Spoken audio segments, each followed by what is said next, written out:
এরপরে সূর্য ওঠার আগে যদি আপনি এই একটি দোয়া 11 বার পাঠ করতে পারেন তাহলে আল্লাহ তাআলা আপনার রিজিকের সমস্ত টেনশনগুলো দূর করে দিবেন।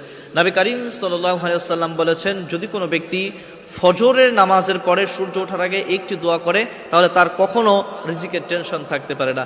নবী করিম সাল্লাল্লাহু আলাইহি ওয়াসাল্লাম যেহেতু কথাটা বলেছেন, এই কথাটা যদি এমন মনে হয় যে পাহাড় সচক্ষে হেঁটে আসছে, আমি আমার চোখ দিয়ে এটা দেখতেছি, এটা মিথ্যা হতে পারে, কিন্তু আল্লাহ এবং তার রাসূল যে কথা বলেছে সেটা কখনো মিথ্যা হতে পারে না।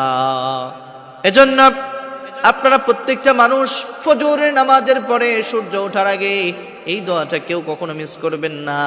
যদি এই দোয়াটা আপনারা রেগুলার পাঠ করতে পারেন তাহলে আল্লাহ তাআলা গায়বীভাবে আপনার রিজিকের সমস্যাগুলো দূর করে দিবেন।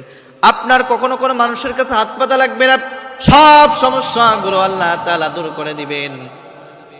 ফজর তো সেই সময় যেই সময়ের জন্য নবী করিম সাল্লাল্লাহু আলাইহি ওয়াসাল্লাম বরকতের দোয়া করেছেন ফজরের জন্য। এই জন্য এই ফজরটা অত্যন্ত বরকতময়। ফজরের ফজিলত আল্লাহ তাআলার কাছে অন্য সমস্ত নামাজের চাইতে সবচাইতে বেশি।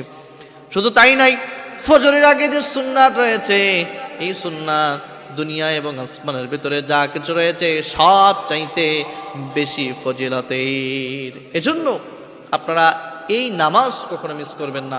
ফজরের নামাজ শেষ করার পরে সূর্য ওঠার আগেই এই দোয়াটা 11 বার পাঠ করবেন। দোয়াটা কি?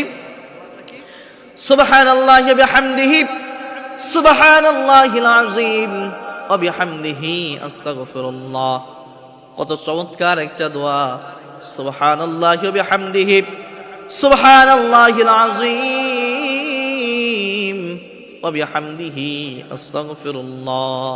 এই দোয়াটা আপনারা যদি 11 বার পাঠ করতে পারেন সূর্য ওঠার আগে, আল্লাহ তাআলা আপনার রিজিকের টেনশন দূর করে দিবেন। আপনার কখনো রিজিকের অভাব হবে না, রিজিক আপনার কখনো কমবে না।